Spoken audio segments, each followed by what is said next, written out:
Hey, listen, no, they don't stay. Stop, y'all. Stop, please. My brother just got shot 20 times. Jailhouse interview room wearing an orange jumpsuit and a wide smile, turning to wave to the camera before picking up the phone to talk. Stevante? How you doing, sir? Good, how are you? I'm holding that. I asked Clark to explain his arrest. You were arrested today, and you're facing some serious charges. One is for assault, and another is for vandalism, and another is for threats, and another is for abusing 911. What do you say about all that? I've never touched anybody in my life. Police arrived at Clark's home Thursday morning after a series of calls for service reports Clark was acting erratically. Dispatcher audio recordings describe a wild scene. It looks like we're getting multiple calls about it. He's streaming it live on the internet, armed with a machete, threatening a female at that address. Clark paused when I asked about that. What happened? I talked to my lawyer. The brother of Stevante Clark, burst onto the national scene when he jumped onto the mayor's desk during a Sacramento City Council meeting. Despite his arrest now, he says he loves everybody. Right now, everybody loves everybody. I'm not going to let nobody talk about my president. I'm not going to let anybody talk about my city. I'm not going nowhere. I'm not moving. I'm not running away. So you're telling me everybody loves everybody, but the police are telling the public that you made threats against others. Well, I don't care what the police told you guys, because I love everybody, even the police.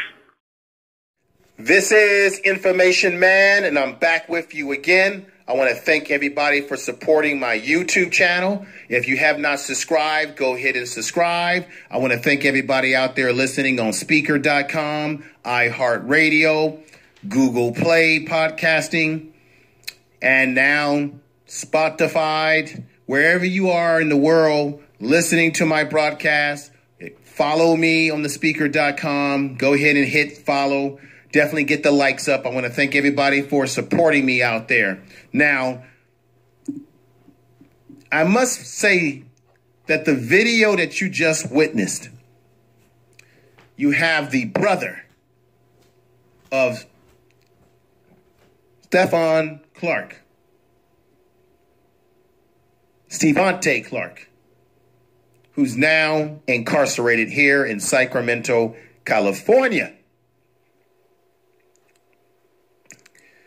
And some out there will say the Negro got what he deserved. He was buck dancing. He was acting like a buffoon. He was putting on a performance. This is what he gets. Now, I've heard broadcasts over this social media. Tariq had a very good critique as to what he felt happened to Stevante Clark. And that Stevante Clark, he miscalculated. He thought that he was friends with the mayor. You often saw him on social media or in the TV cameras talking about how he wanted to build a library in the name of his brother. He wanted to build community centers where youth would have a place to go, and that he was going to work with the mayor. And he would flip back and forth, and on the one hand say that the mayor was to blame for this, but then say, everybody, do you love the mayor? Okay? And it was the mayor's police department that killed his brother. Now, I sat back like everybody else and I said, you know, as Red Fox would say, this nigga's crazy. Okay? We all sat back and thought that, you know, this man is really lost himself. Now, in the black community, we will define someone who's lost their mind as just crazy. But we do have a problem in the black community when it comes to mental health. I think so often we don't want to, we're in denial of the mental health issues that we have amongst black folks in the black community. We all have family members, uncles, grandmothers, brothers, sisters, cousins, nieces, someone in our family that we say, that's crazy Uncle Ross. That's crazy Brother Jojo, okay? That's crazy Grandpa. And one of the situations I find in the black community is that we never really address the mental health issues. Now, I'm a mental health practitioner, rehab therapist. I've worked in mental health for almost over 16 years. I actually deal with individuals that are incarcerated as it relates to their mental health. And I can say exactly with professionalism, exactly what Stevante Clark is going through, how they're processing him, what may possibly happen. Now, like everyone out there, I did believe that he was becoming coonish on television.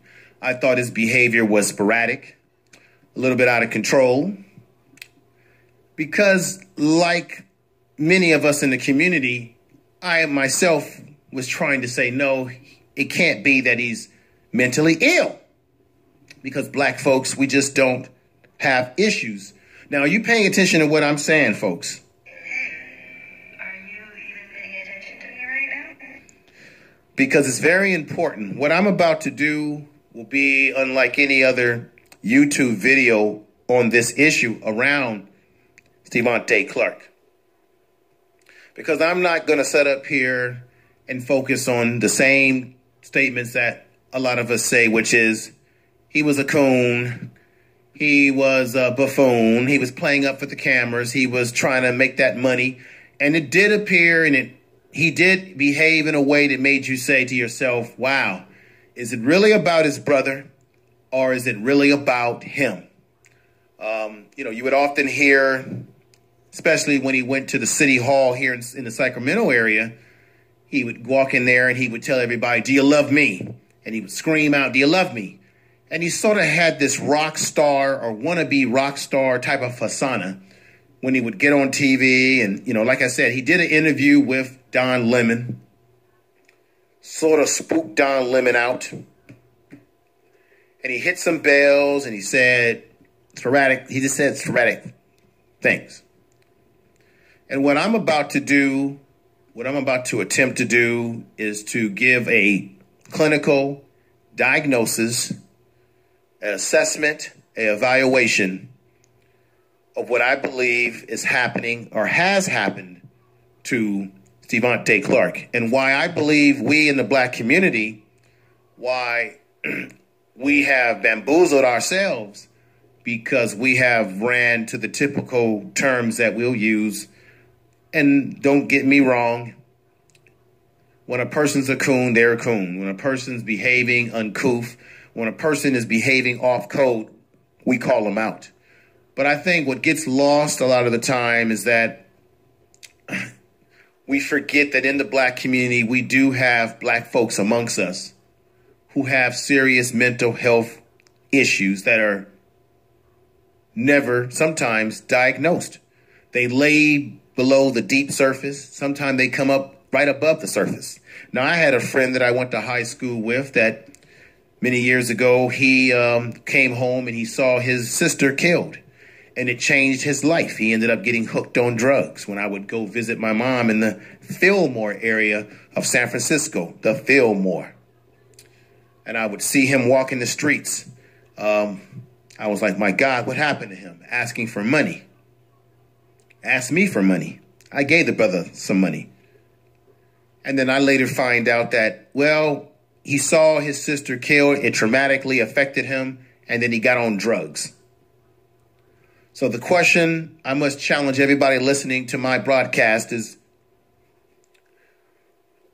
do you know how you would respond if you were to lose a family member in the same manner? A brother, a sister, an uncle, a cousin, a niece, a grandfather, grandmother. If you were to lose those close to you in this sort of fashion. Now, let me have a drink of my water. Excuse me. Refreshing.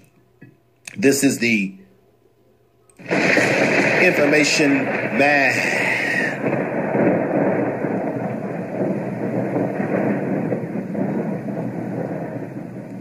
Information is power. Thank you. Now, how would you respond to losing a family member? Would you take it Would you be depressed? Would you go into a deep depression where you would sleep all day, not eat, not want to go to work, not feel like doing anything? Okay? And so it's very easy for us to laugh at this young brother and say, well, he's acting like a buffoon, he's acting like a coon, he's playing up for the cameras. And that's exactly, for all intents and purposes, that's exactly how it appeared, that's how it looked, that's how most of us felt. Because in the black community, we don't really talk about mental health. We'll just use those typical terms such as, he's crazy. That's crazy Uncle Ray. That's crazy Uncle George. The nigga's crazy, okay? And we'll say that and disregard if there really is something clinical going on. Now, what I'm going to attempt to do is to give a critical analysis, a diagnosis based on my 16 years of experience or more in mental health as a clinician. I'm a rehab therapist. I actually deal with individuals who come into the prison system who have various diagnoses that lay behind the surface. Now, there's two diagnoses that you can have. You can have someone who has a drug-induced psychosis, which means if you go out and smoke SHARE and you smoke, what's that, LSD, you take LSD, PCP, you spike your weed, your marijuana, you can get your mind blown away and you'll never be the same person again. I remember back in the day, our parents would always say, when you go to a party, don't leave your cup or glass down because you don't know if someone could drop something in your cup and drug you. So that's very important to understand. Now, I'm going to go through a series of video clips, starting from the very beginning of when Stevante Clark had his first interview, I believe, on CNN, to the interview that he did with Don Lemon, to the sporadic behavior that he displayed in City Hall in Sacramento, California, when he walked into the room and he jumped onto the mayor's desk, or the chamber room. He jumped onto one of the desks of the chambers where they were meeting about his brother. And he was very sporadic. It's very easy to sort of dismiss the underlying mental health issues for just the Negro's crazy, the Negro is caking for attention, he's playing the games. And like many out there listening to this broadcast, I was coming to that kind of thought, but then I decided to put my mental health clinician's head on it and really look at his behavior for what it really was, because I see it every day with guys that are incarcerated. Now, he's incarcerated right now under the charges, as you heard in the video. They are charging him for threats, making threats, vandalism. He was obsessively calling 911. So he was actually calling the police to his house. He had a roommate. I'm going to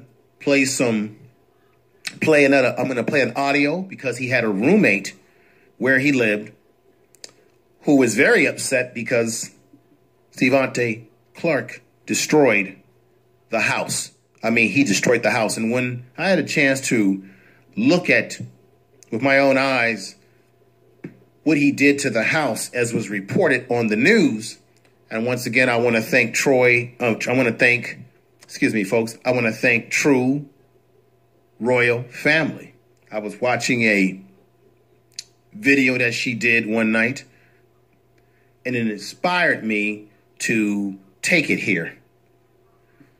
So he destroyed his roommates' the house because they were sharing the house. He was sporadic. You're going to see video, or you're going to hear audio of him taunting the police, saying very disparaging things to the police, behaving sporadically, out of control. Now, I'm going to give it to you. Now, he's looking at some serious charges here. As I said, making threats, vandalism, excessive calls to 911, and they have him for assault. There was a young lady in the house with him, a white woman. And I know folks out there are saying that they're sellouts, coons. And keep this in mind. People of Sacramento were out there in the streets, putting themselves on the line, protesting for this brother's brother. And I feel it's very disappointing that at the end of the day, this brother has gotten himself arrested.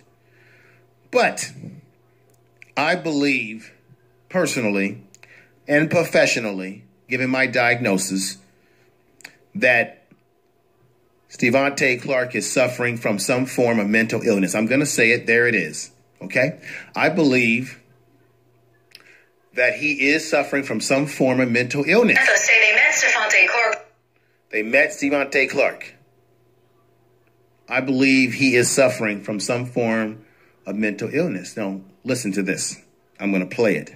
Say they met Stevante Clark 4 months ago when he moved into their spare bedroom. They described him as a perfectly fine tenant who paid rent on time and had no issues. But they say Stevante Clark's death broke him.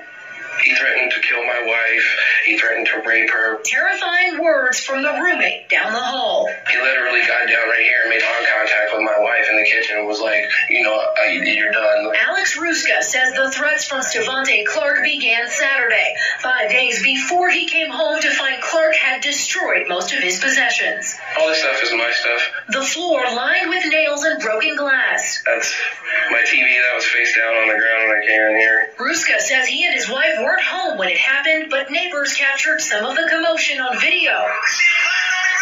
On Wednesday, neighbors say Clark was running up and down the block, shouting profanities and threatening several neighbors. Yelling chaotic things. Jose Mendoza considers Clark a friend and says he tried to get him to calm down. Everything will be fine, man. You just gotta go get treatment and want it. The chaos continued overnight as Clark pounded on trash cans and blared loud music in the streets. Thursday morning, things came to a head. He ran from where he was living to the neighbor's yard, hopped their fence, and then the cops broke the gate and hopped the fence as well, and then that's how they got him. This stuff with his brother broke him. It broke him. Ruska says he's enraged looking at what's left of his home, but even in the midst of the damage, he still has compassion for Clark. I'm not trying to villainize that boy. He needs help. You know? So, it just sucks. This is my life. Now, Ruska says his landlord learned...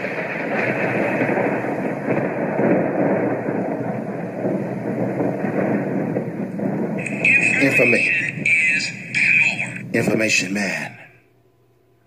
So, as you can hear on the audio that I just played, he had a roommate, like I was stating earlier. They both got kicked out of the home because the home was destroyed, and Stevante Clark destroyed the home. He broke windows. He broke mirrors. He trashed the place completely. As you heard in that report, they said that he was running up and down the street, making noise, threatening people, all these sort of behaviors. Now, this is what I, in my professional hat, believe is wrong with the young man. I believe that Stevante Clark is suffering from manic, depressive, schizophrenic behavior. Now, what is that? When someone is manic, they have what they call in mental health pressured speech. They constantly can't stop talking.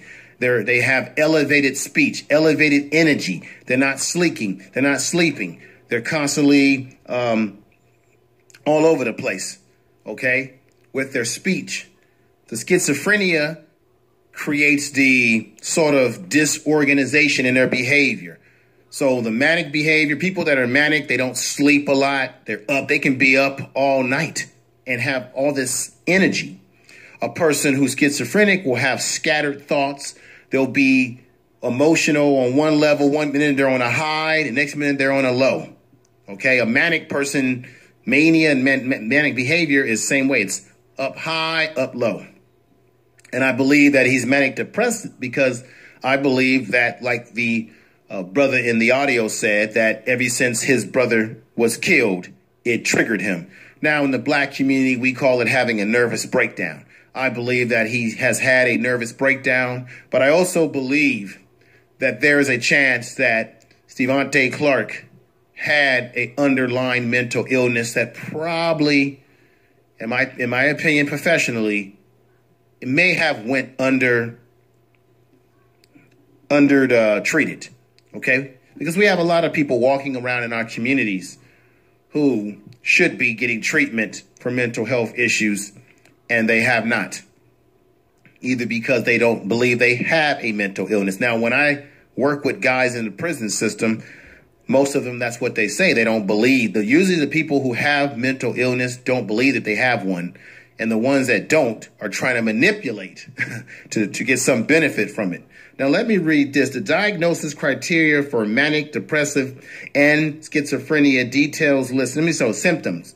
There can be symptoms of, you have people that are bipolar who have mood swings. And if you notice in a lot of Stevante Clark's speech, and you're going to hear it, and we're going to diagnose it, he has moments where he's telling people he loves them. Then he's saying F you. Then he's saying he loves the mayor. Then he takes it back. He goes back and back and back and forth. Okay, like a merry-go-round. Those are symptoms of someone that has a mental health problems. Because when you have the onset diagnosis for being manic, being depressed, and maybe possible schizophrenia, you have issues with abnormal persistence of elevated mood, okay, expansive irritation. Okay, these moods can last weeks, week in and week out. So people can go up and down. Okay, people can cycle. I know working with guys in the prison system, even when we medicate them, they cycle up and cycle off their meds. Sometimes they don't want to take their meds. Okay, their behavior goes up and down. There are periods, okay, symptoms can persist, irritation. Oh, this is very important. Another symptom of someone who has maybe like a schizophrenia, manic behavior, is they have what we call grandiose. They'll say things that are not true. And the term we use for it is grandiose behavior. And when you hear him talking about, oh, I have this relationship with the mayor, we're going to build libraries, we're going to build schools, we're going to do this, we're going to do that. A lot of it, when you listen to it, you will say as a layman person, oh, this Negro's just cooning and he's just talking and buck dancing and playing up for the cameras. And I have to agree, Tariq, on his show, he talked about this, that what happened to him is that they got him back, okay? They got him back for what he was doing, and now they got him in the system. But as I put my psychological cap on it, my head on it, I believe that his behavior has more to do, and I'm not an apologist, because wrong is wrong and right is right. But I believe his behavior has more to do with the onset mental illness that he has. Now, we all can be born into this world and have some onset of mental illness. And it can be hereditary in your family. A lot of times people who have mental health issues, they could have a grandmother, they could have a grandfather, a mother, a father who may have had mental illness. All of us may have had family members that we call crazy Uncle Ray, who was medicating himself with Johnny Walker Red. We medicate ourselves with marijuana, Mary Jane as they call it. Mary Jane, isn't that with is what they called it? We call it that. These things go by different names. You got gin and juice, okay? You've got people that will drink their sickness, and what happens is when you drink and use drugs, they're only going to depress you more. When you come off that high, you need more to be able to disguise and take away what's under the surface, which is the mental illness. So what happens is that you have when you're manic, you'll become, and you have this schizophrenic type of behavior, you're going to be grandiose. You're going to say fantastic things, which Stevante Clark has definitely displayed that kind of behavior. If you look at the videos and you hear the audio of him, you're going to have a decrease in sleep. Now, in one of the videos that in one of the audio that you're gonna see, you're gonna hear him talking to the cops and saying things like "suck my dick," and then he'll say he loves them. Then he says he hates them, and just very sporadic behavior, which is what a manic depressive person is doing. Okay, and sometimes it takes a traumatic event to open up the gateway to cause a person to have mental health. Those mental health issues that lay dormant can come out. He's a young man, so these issues could have been dormant, and this incident, unfortunately, of his brother being killed by the Sacramento, California police could be just a traumatic incident that, boom, breaks him down. Boom, he has a nervous breakdown. We call it in the business 5150. I believe when they probably arrested Stevante Clark, they probably had to 5150 him, and as you heard in the opening of the video, he's under observation for mental health.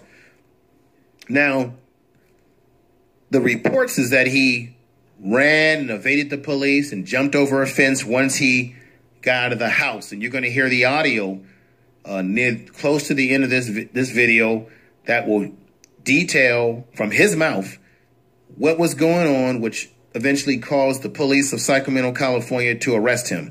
Now, they went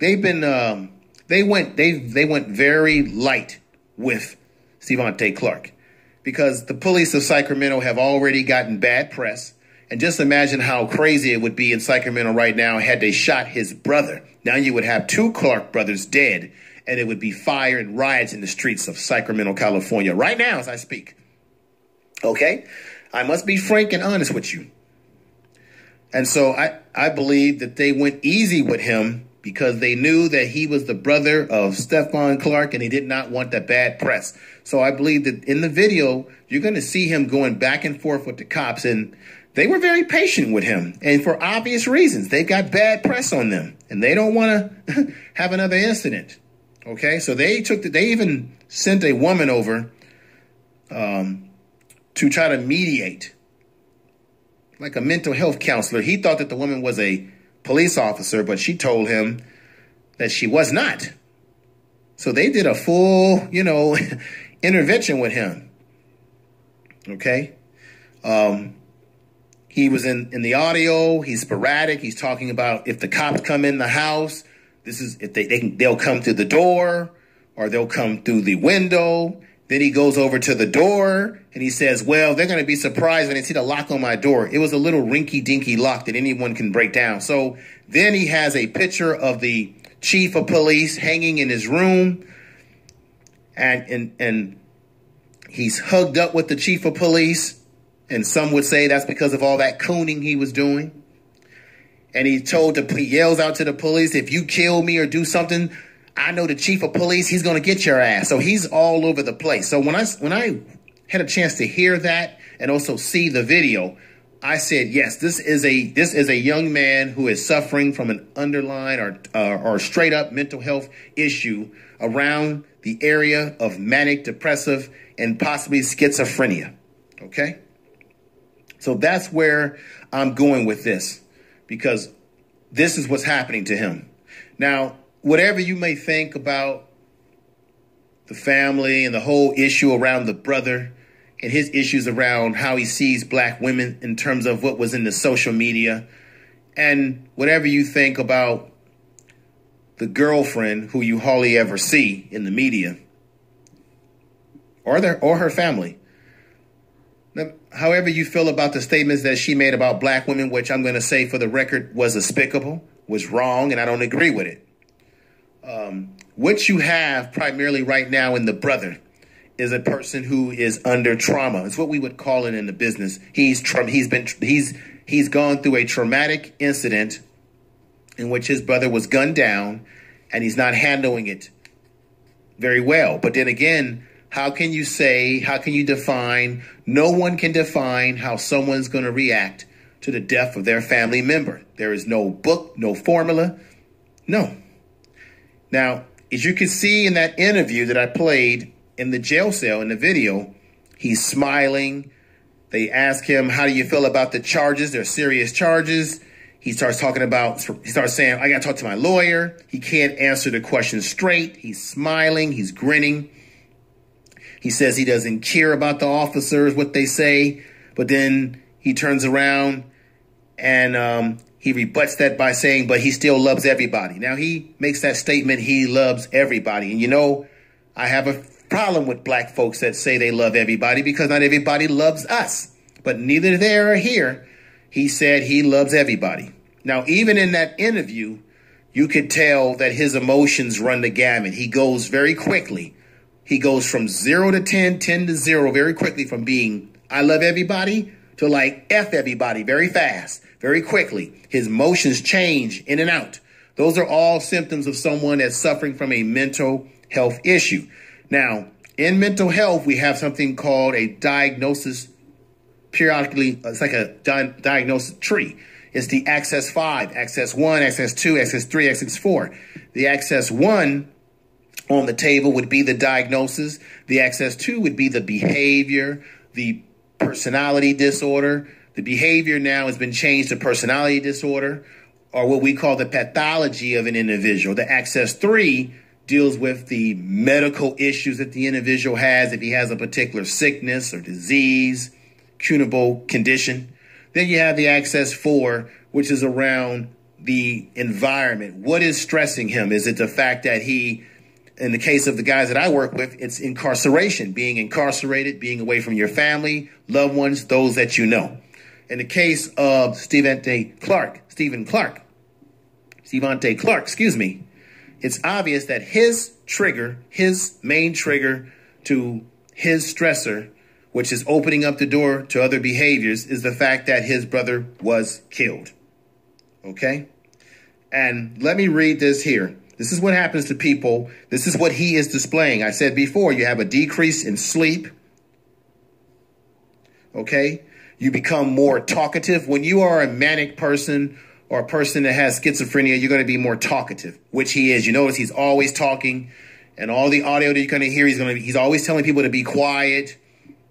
Even in the opening of this video that I played in the opening of the video, prior to the video, you hear him telling people to be quiet. My brother was shot 20 times, okay? He's very talkative, okay? Like I said, pressure to keep talking, okay? Fighting ideas and subjects, experiencing thoughts, or racing. There's a term called racing thoughts. So you just constantly have all these thoughts that are coming through your mind, and you can't process them one at a time. A normal person can regulate their mood and behavior. An abnormal person who suffers from mental illness has no ability to regulate their behavior unless they're being medicated. So that means that behavior is going to swing on a high pendulum of high to low. The behavior jumps all over the place. Okay, let's listen to his first interview, shall we? Right here it goes. Your mind, what did you feel and think?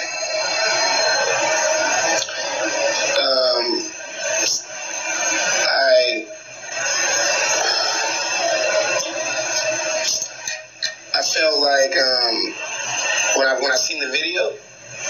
Yes. Yes. The body cam video. I never watched the video. I've never seen the video. I've never watched it on the news. I've never turned it on. Whenever I see it, people put it in their songs and in their clips they shared. I never watched the video. I don't want to see that video. Never, ever. Tell me about your brother, Stevante. He was hilarious. He was a hustler. He had to go get it by any means necessary. You know what I mean? And he loved his children. He was a great father. That's why I got this GoFundMe down there for his children. He loved his mother. He loved them babies. He loved his grandmother. You know, he was great, you know, and he just loved. He loved. And people are trying to just destroy and discredit him as the father he was, and he was just a great, perfect being. He was a perfect father. The kids loved him. They loved him. So loved him. There have been rallies and protests since your brother was killed. One last night. Yes, sir. What are you calling for? What do you want to change? I'm calling for my city to come up and show out. I'm so proud of Sacramento. I'm so proud. I've never been so proud of y'all. I've never been so proud of my city. I've never been so proud. You know, they probably did a little couple things. But at the same time, they've been together out there. They've been together strong.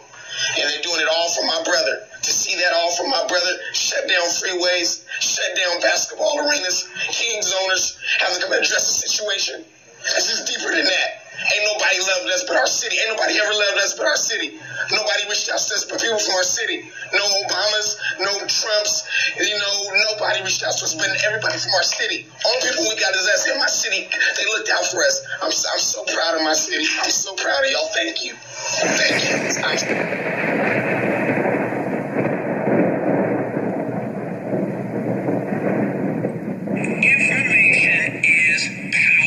Information man. So there you have it. Remember, that was one of his first interviews that he did, that he participated in on CNN before he did his interview with one Don Lemon. And as you can hear on there, he's very emotional. He's a little bit kind of all over the place. And most of us, for the most part, when we saw these interviews, we said, now look at that coon. Look at that individual behaving in such a way, he's making a buffoon of himself. But the truth of the matter is, even in that video when he was crying, the trauma was already there. It was already, and what happens when a person is traumatized or has an event in their life that opens up this gateway to stressing them, making them depressed, now you're going to see more sporadic behavior. Now, I want to read this. When a person is also like this, they will engage in more risky behavior, such as sexual behavior. They'll engage in activities that have a high potential for painful consequences. They'll engage in unrestrained buying sprees. Now, remember, there was a video, okay, where you had Stevante Clark. He was here in the Sacramento area. There was video on him going into a store. He had tons of money in his hand. Now, I don't know if that money was because he got a payout from the city of Sacramento, California, from what the police did to his brother, or that was just money that he already had. But you saw in the video, there was a video where he's in the store. He's got all this money in his hands and he's jumping around. He's running around sporadically because he was still manic. And like I said, when a person has this kind of mental illness, they're manic, they have racing thoughts, they're schizophrenic, they will do very risky behavior. They'll get involved in engaging in risky sex. They're involved in risky behavior. They will go on shopping sprees. They will have sexual behavior. They will engage in foolish behavior, which is why, for most of us, or for some of us, when we watch Stevante Clark, we say this man is a complete fool. Is it about his brother or is it about him? Because the mental illness doesn't care what your race is. It doesn't care your age. It doesn't care about you losing a brother, a mother, a father, a loved one. A mental illness just does what it does. It debilitates your mind. It changes your personality. Whatever your personality is, if you had an outgoing personality, the mania and the manic behavior is going to escalate, increase your outgoingness to the point that it's over-the-top behavior, which is why I was saying earlier that one begins to have grandiose conversation, okay? They begin to engage in grandiose behavior, and Stevante Clark has been doing all of these behaviors, and it has been reported in the news through audio clips, the way he talks, the way he behaves. And here locally in the Sacramento area, he's been running around with money in his hands, making himself look like he's bigger than life. This is part of the mental illness, okay? The foolish behavior, okay? So we must... you got to keep this in mind. Now, the criteria for a person that's schizophrenia, let's see. Let me see here. A person who has schizophrenia will exhibit these behaviors. Delusional behavior. I do believe that a lot of the stuff that he has stated publicly in the media has a delusional flavor to it, such as when he keeps repeating that he's going to do all this stuff with the mayor, that he's got this special relationship with the mayor. He has a special relationship with the chief of police, who he has a picture of or an article pinned up in his room. And by the way, another symptom of a person who has schizophrenia is their living quarters, their space, the way they live. Everything will be scattered. Everything will be out of order. In the footage that I've seen of Stevante Clark, I didn't play the video footage, but you're going to hear the audio. In the room, the house was a mess. And you heard the audio that I played earlier where he was threatening his roommate, and the house was vandalized. And Stevante Clark was the one that did it, but they were already living in a dirty house because they were living dirty. And when you have schizophrenia, your manic behavior, you're disorganized in your brain and your mind, and you're going to be disorganized in everything in your life, the way you handle yourself in life, how you organize your room, everything is disorganized. And when you hear him speak, it is kind of all over the place with so many ranges of personality and emotion. Okay, so you're going to have a person that has schizophrenia on set is going to display delusional behavior. They may have hallucinations. Now, I don't know if he's having hallucinations, but it's not necessary that he has to have them. You're going to display disorganized speech, which he has.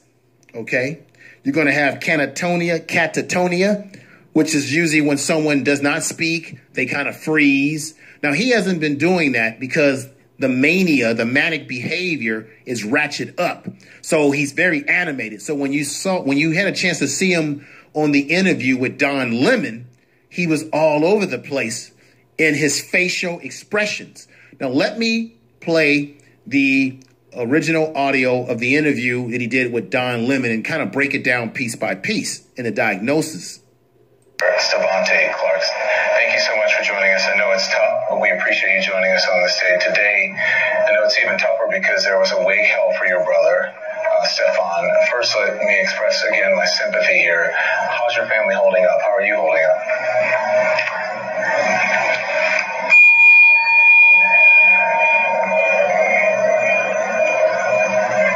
Now, right there, he hits the bell. Ding! Well, let me hit my bell. So I hit my bell there, folks. And so he hits the bell. He's getting into theatrics to act. Most of us looking at that as a layman person who doesn't work in mental health, a lot of us will say, man, what is he doing? He's putting on a performance, right? Let's continue with the audio. What does that mean? The next question. Okay. Obviously, you are in grief right now. And listen, I'm not in grief. All right. We haven't slept. Let me stop right there. Don Lemon actually hit it on the nose. He's in grief.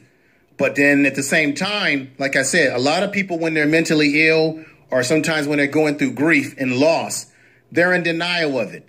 I can't tell you how many countless hundreds of guys that I have worked with over the years that were going through some serious stress, but they would be in denial of their mental illness. They would say, hey, I'm not taking no medications.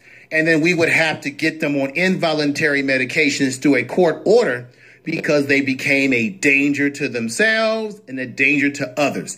What happened to Stevante Clark is that he became not only a danger to himself, but a danger to others, which is why they arrested him when he was in the house. He had a white girl in the house. I guess at some point he was holding her captive there. Then there's also reports that he had a machete or he had some kind of knife or some kind of weapon that he had on his person. So he was doing all kinds of things because remember, he's looking at assault, which I believe they're saying he assaulted the female that was in the house with him. See, I don't understand why are we running around with white women?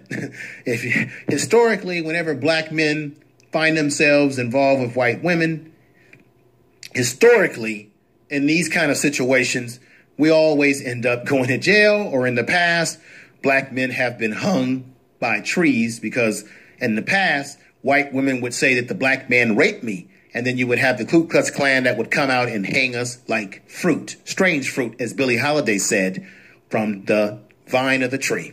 Okay? And so here he is in the room with this woman, and I believe that that's what they got him for the assault. He was abusing 911, kept calling the police to the house, and he was taunting the police. Okay, that's another symptom of a person who's schizophrenic, a person who's manic, racing thoughts all over the damn place. Then he was doing vandalism to the house. And remember earlier in the video, I stated that there were reports, and you heard it, that he was running up and down in the middle of the night, up and down the street. Now, that's the kind of behavior that one would say, is he on drugs? Is he on PCP? Because there's been people who use those type of psychedelic drugs, and they will make you run out in the street with your drawers down below your behind in the streets. I mean, come on, y'all all saw Friday with Ice Cube and Chris Rock, and Chris Rock had talked about how he had used some, not Chris Rock, Chris Tucker. Let me correct myself. Chris Tucker was talking to Ice Cube's character in Fridays, talking about how he had tried some PCP and he would never do it again. He was running around the streets butt naked with his drawers on. So Stevante Clark was creating a disturbance in the neighborhood. People saw him as a danger. And that is what we call in the business of psychology or in mental health as a 5150. When you become a danger to yourself, a danger to others, now they have to remove you out of the community very quickly and swiftly. And that all plays into delusions. That all plays into hallucination behavior, disorganized speech, manic behavior, racing thoughts, irritation, this sense of high energy. And like I was saying before, when people have these problems, they ratchet it up with drugs. They start doing very dangerous behavior. And you notice every time Stevante Clark talks, he's always bringing marijuana into the equation. Now, I know that marijuana is supposedly legal for medicinal purposes, health purposes, but he's always talking about marijuana. You're going to hear in the audio that I'm going to play in a little bit where he's constantly saying, all I wanted was pizza, weed, and something else he was saying that his family did not share with him. He wanted pizza and weed. Those are the two that he primarily stated that I can remember right now before I hit the audio for you. But he is definitely textbook, folks. So for those of you out there in the YouTube world, speaker.com world, iHeartRadio, podcasting world, all the systems that I'm on right now, it's easy to say that, yes, he was a buffoon. He was acting coonish. He was playing up for the cameras. But I'm here to tell you from a professional, giving a professional mental health diagnosis of this brother. I've got over 16 years in the business, that this brother has a legitimate mental health issue. And I'm going to also repeat to you that even people who have mental health issues can be manipulative. They can when they know that they have a mental illness and that they can sort of take advantage of the mental illness for their own better good, they will ratchet up their symptoms. Okay, so there are people with mental illness that know they have a mental illness and they can play up their symptoms that much more. They can. It goes both ways on the pendulum. So keep that in mind. Let's continue to go into this audio. We have an aid. The media keeps following us everywhere we go. Now, he said we have an aid. The media is controlling them everywhere they go. I would say that that's a little bit of grandiose behavior. Yes, the media probably is following them to get a story. But this whole thing about we have an aid and they're trying, his whole way he's been talking, folks, call it what you will. He's cooning, he's buck dancing, but it's very classic to a person who is going through serious trauma right before our very eyes. And he's been doing it right in media, right before our very eyes. And sometimes in the black community, it's hard for us to want to admit to this because we're just used to saying, that's crazy Uncle Charlie. Just leave him alone. Give him some weed, give him some wine, and he'd be okay. It's easy for us to dismiss this because we don't want to deal with the fact in general in the black community that we too suffer from mental health issues. Moving on with the audio. The only person that got the message, and that was just before we came on the air, was the mayor. He has called me and he said he's going to help us build the library and the recreational center. That's 24 hours. Okay, right there you see how 1 minute he's talking in a very high pitch. Another minute he starts bringing his pitch down, starts crying. That's the trauma. He's in pain because he lost his brother. But you also have the onset of the mental health issues in there because the behavior is all over the place. It's very sporadic. Okay. Now, you can make a general statement that when people lose a family member, they get depressed and they don't want to talk to anyone. They want to withdraw from society. But if you notice in the case of Stevante Clark, he doesn't have a problem he's not trying to draw himself away from society. He's trying to draw himself to society, which is why under one of his charges, he was calling 911 habitually. Okay, habitually bringing the cops to him. So in a lot of ways, this young man, however we want to see him in terms of the boot dancing and boot licking type, the young man in a lot more ways was crying out for help through the coonish behavior. That's the argument that I'm making here. Can you pay attention to me? Are you even paying attention to me right now?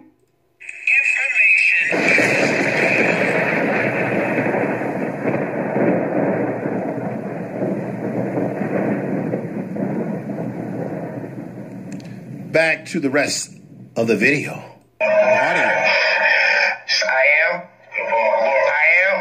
So the mayor said he's going to help you build a library And a 24-hour recreational center for the kids. Yeah. For everybody. We love everybody. He's going to help me. He's going to be a part of it. And you know what I mean? He's going to walk out. You know what? I'm not even going to address anymore. You know, just know that I'm going to be real connected. We're going to work with each other. I believe that that's the grandiose. He's stating in the video, I'm going to work with the mayor. We're going to work with each other. He's trying to paint this picture that he has this personal relationship with the mayor. He's talking about community centers and all these different programs, which I think would be great if they would create that in the Sacramento area. But I really believe that some of his language in this interview with Don Lemon was grandiose, and that is part of the schizophrenia that plays into the race, that plays into the schizophrenia picture that I'm painting here for you all. I believe that his emotions are genuine because he is going through trauma. And I said it in the beginning, and I'm going to say it now. However we want to criticize this brother, we don't know how we would react and respond in media if our loved one, our brother, sister, father, mother was killed, especially if they were killed in front of us in our backyards. That's heavy, heavy duty trauma, and it can have a deep-seated effect in the psyche and pathology of one's mind. Moving on with the audio. Work with each other. I love my city. I'm Sac strong. I did all this for my city. We are the example of how to do it right. But what the media does, they wait till a loved one dies. They find out it's a tragedy. They swarm that person. They put them in grief. They ruin their lives forever. Their lives are never the same. Don Lemon, let me talk to my people, okay? You black, I'm black. Let's be black now. Don't you do that down Don Lemon world. I just want to tell you that. I just want to tell you that the media. Hold on. I'm not blaming the media. I'm not blaming, but the way you guys treat us. You guys, I told you guys stop calling them out. We have, how many phones do we have in the family? Can you let me get a word, 7? Please? Because listen, I have to manage the time here so that we can get something out of this. Right there, you hear Don Lemon saying, can I get a word in, please? Because we want to tell your brother's story. I believe that the reason why Don Lemon could not have I don't want to use the term normal interview with this brother, but he could not really operate in the manner that he wanted to do this interview is because right there, Stevante Clark is manic. His behavior, and when a person is manic and they have racing thoughts, they can't stay on one topic at a time. They jump from one thing to another. And you can see that he was, all of a sudden, he's telling people, say his name. And they're saying Stevante Clark. right? Then he's saying, Don Lemon, you black, I'm black. Come on now. He's all over the place. Everything is unorganized. It's an unorganized mind. That's what schizophrenia does to you. It makes your mind unorganized and you're not able to focus. I believe that the trauma of his brother's death did this to him, but I think that it was dormant. It's probably always been there, undiagnosed. He's probably been medically treating himself through using the marijuana to soothe his mind, because he's probably been this high personality person even before all this stuff went down. High strung kind of person. This is professional opinion I'm giving you from my experience once again. Moving on with the audience. Interview, because a lot of people are watching, and you're through the media, whether you like it or not, your brother's story will be told. The media's giving you a platform. I am. Don Lemon, say his name. So tell me about your brother, please. Don Lemon, say his name. Stevante, listen, you're in grief. I'm sorry for that. He's not going to I know how it is. Whenever you see any just recently lost you sent our driver's name. well, and thank you so much for joining us. And my heart goes out. Information is power. So there you have it. Excuse me there. You have on the Don Lemon interview how sporadic he behaves. I'm going to go next into the audio where he displayed the same sort of sporadic behavior when he went to City Hall in Sacramento. These are all the events that I believe has led up to where Stevante Clark finds himself today. That is locked up in a Sacramento County jail because they're charging him with threats, making threats, vandalism, making obsessive obituary, excessive calls to 911. And they got him on assault. So he's looking at serious charges. You can make an inference that maybe the city of Sacramento they're saying to themselves, we got this Negro where we want him. He's been a thorn in our asses. He's been out there telling people to protest. He's running into the mayor's chambers, jumping on the table, behaving like he's in a rap video. I'm pretty sure these white folks in the Sacramento, California have been tired of the antics of Stevante Clark. And they're probably glad that they've got him locked up where they want all of us to be, locked up behind bars. What I'm going to tell you, what they'll probably end up doing with him, the only thing that could probably possibly save his ass is if they evaluate him and give him a clear diagnosis that he is mentally ill. They could say, Your Honor, my client cannot be held responsible for his behavior given the fact that he is in traumatic trauma of his brother being killed, and my client, Your Honor, has an onset of schizophrenia. He has manic behavior. He is a mentally ill individual. So therefore, on the mercy of the court, my client should be given a diagnosis, or not a diagnosis, he should be given a sentence in which he should be sent to a mental health facility, not prison. So there's a chance that these charges will be dropped, possibly, if he has a lawyer and a good mental health clinician that can explain what's going on with him mentally, that could make some of these charges drop, because they could say that Stevante Clark is not in his right mind anymore due to the trauma that he is suffering and has been going through since the loss of his brother. Now, that's what they usually will say in courts. And if that happens for him, they may send him to a mental health and have him do time in a mental health facility, such as, Atascadero State Hospital here in California, in Central California. That could be a possibility. But given the fact that he is a black man, and we know that black men, we don't do well in the criminal justice system, they may say to hell if he has a mental illness, send that Negro to state prison and be done with him. That would be the punishment for any of his buck dancing, any of his sporadic behavior, any of his telling people to go out there and protest and saying, I am, and telling people, yell and say his name. Say his name, is what he said to the mayor. Okay? So, let me play what happened in the City Hall chambers, which could play a role in them saying to themselves, keep this mentally ill Negro locked up.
Right there, you can hear the mayor saying, Stevante, trying to get his attention.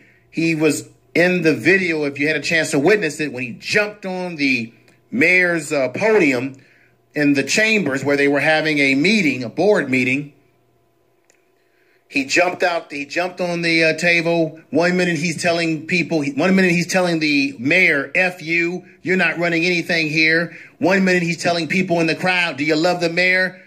Me and the mayor are going to be doing some things together. Then he's telling the camera people, put the cameras over here. He was all over the place, and you got people chanting like that. The chanting that you heard is because he was constantly yelling, telling people to chant. Now, that's right. We all would be telling people to chant for our loved one that's been slain by police.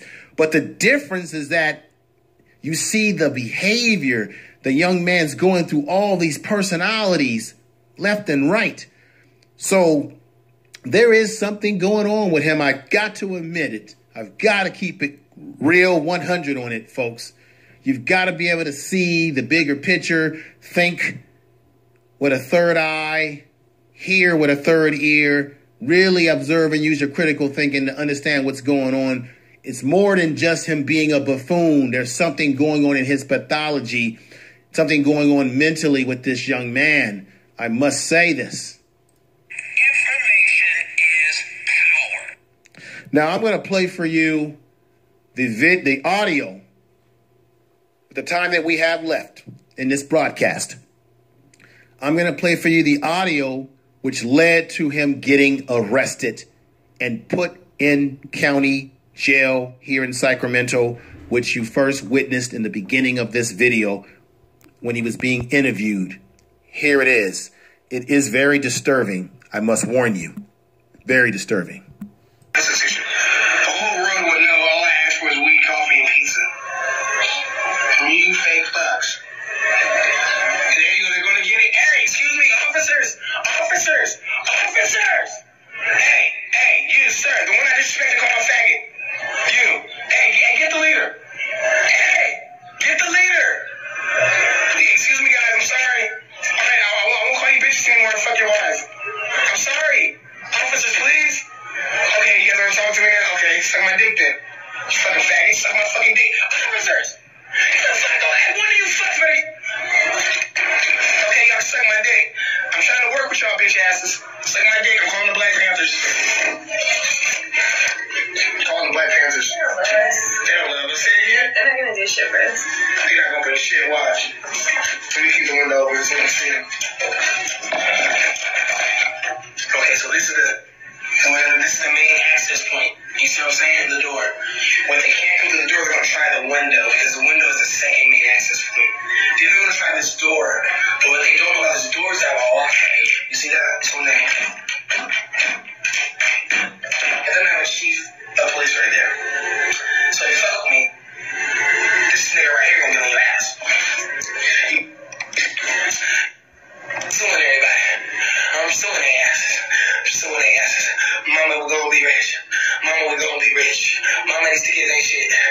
these niggas ain't shit. Mama, if I cry, remember I'm gonna cry comfortably. If I start grieving, I'm gonna grieve comfortably.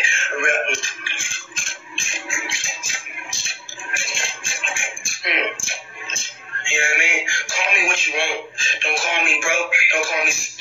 Call the mayor. Tell him we're under. Call the mayor. Call Kelly. Shit, keep calling that bitch. Keep calling the mayor. Call the fucking mayor. Fat bitch. Shit, call these niggas out here trying to get me. Thought they was gonna get me. Now they gonna bring back some Russian creams. If they don't bring back no Russian creams.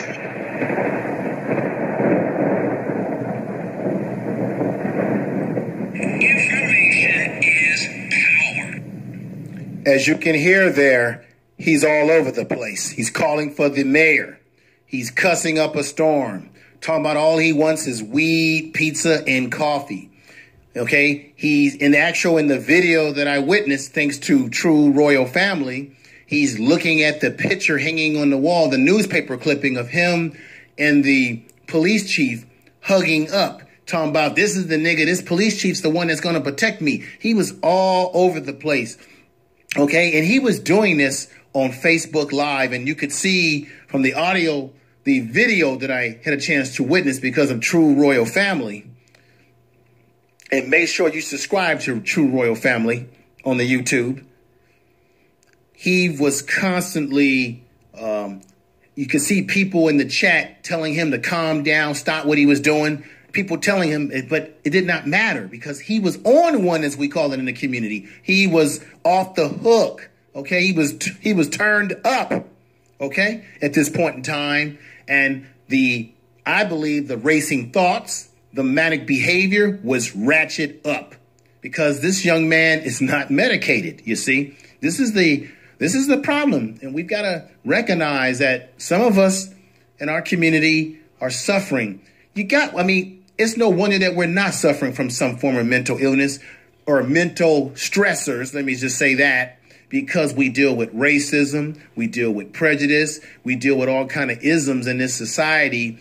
Just walking, sitting down, being black can get you in a lot of trouble in this society, and that's enough to affect our psyche, folks. Now, I'm about to end this broadcast, but I want to end it with giving you a little taste of his sporadic behavior at the funeral for his brother. And one of the questions that I have, folks, and I want you to ponder, where is his mother? Who is the father of this brother? Where's the father? Where are the uncles? Where are the family members to set him down and say, something's wrong, young man. Something's not right, young man. That's not how you conduct yourself. We gotta show some dignity. Where is the family members? It seems like you're only seeing him. And I know why, because the media likes to exploit the buffoonish behavior, even if that behavior is behavior that's being projected from the mental illness that I believe he may have, and I believe he does have. The media loves to see when black folks are buffoonish in this manner. Whether you've got a mental illness or not, they love it. That's why the cameras are on him. And him being grandiose and ratchet up, he's enjoying the attention that he's getting. Let me play some of this from the funeral, his brother's funeral. And when he got up on stage and they told him to shut up, it was the NAACP. They didn't even know he was the brother of Stevante Clark. Stevante Clark got up there. They didn't even know who he was at first. Listen to this as we begin to put a conclusion and crescendo on this broadcast. Because they know. I am. Be quiet. I am. Louder. Louder. What's your name? Louder. Louder. Louder. Louder. Okay, now listen. Y'all love me? Love you. Okay, Mama, I love you more. This is the NAACP rocking with me. Out sharp there. We're going to shout out. We're going to do coliseums for Stefan. We're going to do libraries. We're going to do resources centers. We're going to let Stefan is going to live for generations to generations to generations to generations. The Clark family will never die. Now, look, stop. Hold on, sister. Hold on, sister. It's not about I am. Now let me say something. Excuse me, sister. Everybody's touching me. I can't even talk. Okay, look. We gotta watch after these kids, okay? First off is Aiden and Cairo. We have to look after them for the rest. They need to go to the best colleges, even if they're not smart enough. Y'all hear me? That has to be number one. Aiden and Cairo. See, that doesn't make any sense. You can't go to the best colleges if you're not smart enough. Makes no sense, but like I say, he's all over the place, and they were trying to calm him down and get him off that stage. Bro, priority number one. Everyone write that down. I don't care about nobody else but Aiden and Cairo. Y'all hear me? The second priority is his mother. His mother should not want for anything. Not even to pump the gas. Third thing, his library. So his name can literally, when presidents leave the office, you know what they get? What do they get, sister? When presidents leave off, what do they get? They get a pension and an annuity. No, they get a library. Thank you, NAACP. Now, who do you work for? Yeah, because you're going off notes and talking points. Okay, I'm sorry. Okay, look, this is love. I'm with all black people. I'm gonna let them finish after I say I love black people. I want Minister Ivanka to come up here, the one who brought Nevaeh, my sister, all the way from Ohio, and bring the preacher that will listen to Tracy. If anybody knows what Zoe loves, I know. You hear me? When everybody kicked him out, I was there. When nobody wanted to be with him, I was there. When they have no weed to smoke or anything, I was there. I gave him that. No, really, if I want to keep it 100, everybody want to try to expose my little brother. I am.